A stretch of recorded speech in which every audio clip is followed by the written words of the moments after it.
First official points-paying short track race of the year. I'm not counting Phoenix Raceway. We're going to Martinsville Speedway, Ryan. The paperclip, same softer tire compound that was run here last fall when Ryan Blaney got to victory lane. I feel like that's a great place to start, Ryan. Ryan Blaney has 3 straight DNFs, but they've all been a little fluky. You know, a couple of blown motors, which was not typically the Team Penske way. Got caught up in a wreck at Las Vegas. I've gotten burned for picking Blaney the past couple of weeks, but I feel good about picking him at Martinsville because of his 3.5 average finish in the next-gen car. Is it foolish to take the Blaney plunge once again, Ryan, or is the data too strong to ignore? No, he's been unbelievable here. Absolutely dominant in the fall races, but also, he's been incredible in the spring race too. He's very fast in the long run with this tire that we saw last time in the fall. So curious to see if that kind of plays into his hand again. And I think we talked about that either a week or two ago. Just on the long runs, he's becoming this guy who can, manage his tires, and he's so fast. And now he's fast everywhere we go now to start 2025. Over our 20,000 simulations that win the race, he's a slight favorite over 4 other guys, so he does come out as the number 1 guy to target here. My only worry is that we do the 4-tire pit stop calculations on win the race, and they'll never be perfect to try to weed out the noise where we can. We also use, driver time in there too to try to bring it together as a whole team. They're outside the top 20 right now after 4 races tracked on there. So, and we saw it happen last week. He lost 3 seconds to Byron in the one stop. So I think they're going to have to clean that up a little bit. And then, and if they want to gain any positions, which they're going to need to do here, super important getting in and out of the pit. So we got to watch that. I'm glad you have some data to back that up because, yes, when I was watching Homestead this weekend, Blaney was one of the fastest car, maybe the fastest car, but he lost the lead on pit road a couple of times. And I wondered, is that indicative of a larger trend, a larger problem? Sounds like your data would suggest it is. I do think if Blaney is going to be boxed out of victory lane this weekend, it'll be because Hendrick Motorsports continues their spring race stranglehold. I looked this up to confirm. In the next-gen era, the spring Martinsville race was won by Byron in 22, Larson in 23, Byron again in 24. Of course, last year Hendrick finished 1, 2, 3 in those ruby red cars. So while Penske and Blaney dominate in the fall, it certainly seems like Hendrick Motorsports has the spring race figured out. What does the data suggest, Ryan? Yeah, well, the simulations gave Blaney the slight edge. My own personal, pre-practice and qualifying scores I do, they're just one element that goes into those simulations. And I actually had one of the Hendricks guys, different than someone that you just mentioned, actually, Chase Elliott as number 1. Wow. And you got to remember, this tire compound was also used at the Clash at Bowman Gray. Elliott came out, kind of smoked the field that day, Good fast point. from start to finish, and won that race. So, yeah, I don't know. If there's that tie, like if anyone was going to look back at Bowman Gray, we're like, man, what can we use as a comparison? Martinsville was one of them. And because we were using the tire that was used at Martinsville. So to see Chase Elliott come out and be that blazing fast, and already good here. We've seen him lead laps in this Gen 7 car. He's won in the previous era at Martinsville, so he's good here. I think he's definitely alive to get a victory on Sunday. That would be a huge bounce back for Chase. He hasn't been bad this season, just since Daytona is not leading a lot of laps. So that's a great point about the Clash and those tire similarities. Changing subjects a bit, how about Chase Briscoe? I feel a lot of people have slept on him to start this year. He had a couple of bad races in a row, but I don't think that has truly shown the speed they've had. Homestead, very different from Martinsville, I get it, but they finally had a clean race, ran top 10 all day, finished 4th. And look at his time at Stewart-Haas, not the best equipment. He's got an 8.7 average finish at Martinsville in the next-gen era. You put him in a Gibbs car, tell me if I'm crazy, Ryan, Chase Briscoe might shock the world this Sunday.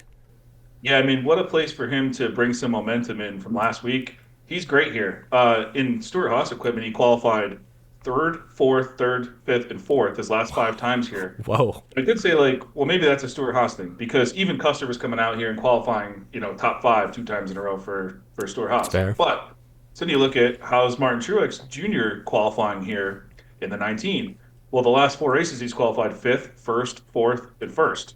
So you'd like to think that Briscoe can bring a fast car to the track here, a place that he qualifies really well, and he races well here too. We could be seeing Chase Briscoe up front for a good portion of the race. one of the craziest stat lines so far this year is Joey Logano, our defending champion. 6 starts, 0 wins, 0 top 5s, 0 top 10s, but he's led the most laps. Make that make sense, Ryan. Could he improve those stats a bit at Martinsville this weekend? How does he typically run at the short track? Yeah, I have another weird stat for you here that I'll end this with, but let's first address, how does Logano run here?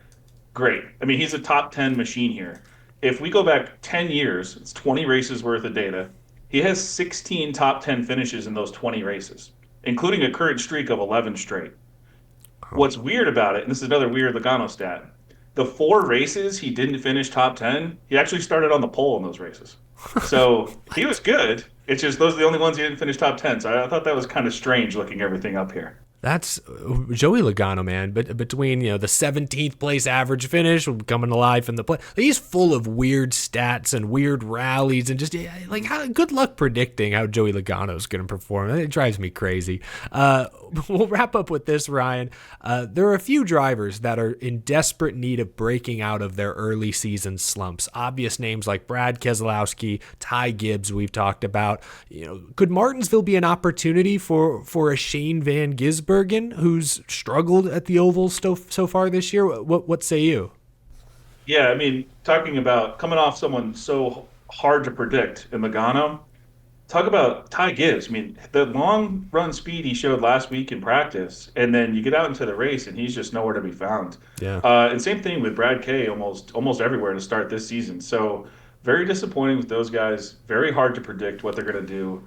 I'm glad you brought up SVG because he, just like Chase Elliott, very strong at the Clash at Bowman Gray. I think his performance there surprised a lot of people. Yeah. Maybe there's this, maybe it's the braking or something like that on such a short track that these road course guys can kind of figure out. AJ Allmendinger hasn't been good here recently, but he has had really strong runs here in the past.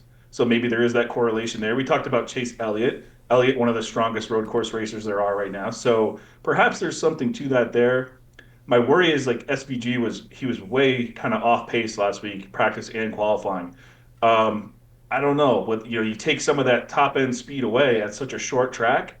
Yeah, maybe he could really surprise here. He finished started 29th and finished 12th here last year. So perhaps he can flirt with a top 15, top 10ish run here.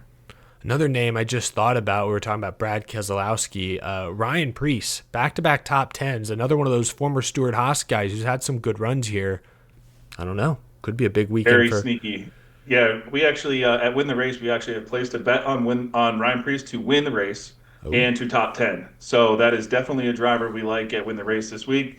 And what a strong season, too. It's actually Buescher, I think, in 9th in the points, and Preece 16th in the points, with Brad, the owner of these cars, down in 30th. So Preece is having an incredible season, and you come to a short, flat track, and that's exactly where we want to target him. So, yeah. I love Preece. I like it. A lot of good names, a lot of good data there, as always, Ryan. Ryan Stevens, thank you so much for joining the show. Fans, y'all know where you can find Ryan, wintherace.info. So much great analysis, data, stats, so much good stuff for if you're a data heavy, a numbers guy, if you love following NASCAR closely. Ryan, thank you so much for being on the show this week. We'll talk to you again soon. Enjoy Martinsville.